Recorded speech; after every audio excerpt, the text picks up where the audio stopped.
Saint Augustin, de la vraie religion. Chapitre 18. Pourquoi les créatures sont-elles muables?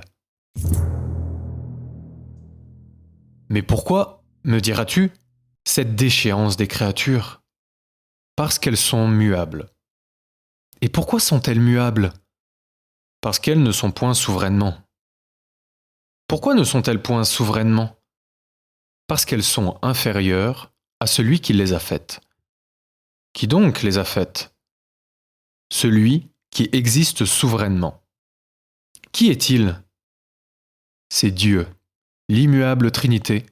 Il les a créées par son infinie sagesse et les conserve avec une souveraine bonté. Pourquoi les a-t-il créées? Afin qu'elles existent. Car l'être, à quelque degré qu'il soit, est un bien, puisque le souverain bien est l'être souverain. De quoi les a-t-il créées? De rien. En effet, tout ce qui est appartient à une espèce d'être quelconque, fût-elle au dernier degré. Ce dernier degré est un bien, et ce bien vient de Dieu. Car si l'être, à son degré le plus élevé, est le souverain bien, la dernière espèce d'être est aussi le moindre bien. Or, tout bien est Dieu, ou vient de Dieu. Donc le dernier degré de bien est aussi de lui. Ce que nous disons de l'être dans son espèce, specie, nous pouvons aussi le dire de sa forme, forma.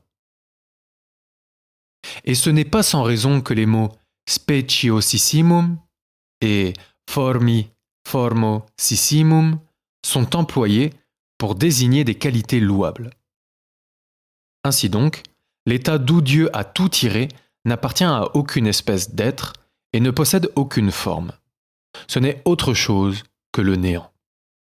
Car ce que l'on appelle difforme, en le comparant aux êtres parfaits, n'est pas encore le néant, quand il y a quelque forme, si élémentaire, si peu sensible qu'elle soit. Et conséquemment, cet être difforme, en tant qu'être, ne vient que de Dieu.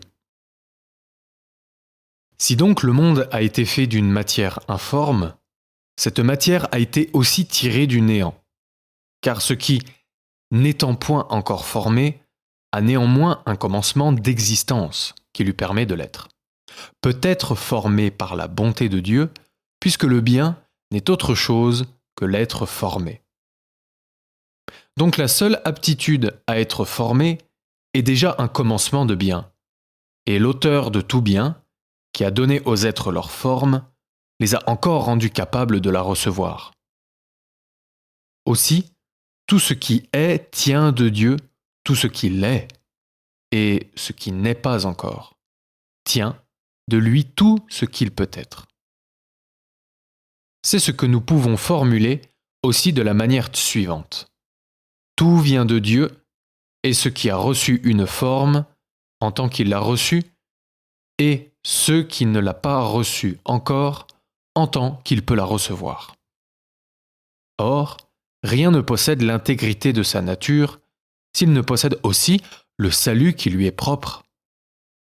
Mais le salut vient de l'auteur de tout bien, et l'auteur de tout bien n'est autre que Dieu. Tout salut vient donc de Dieu.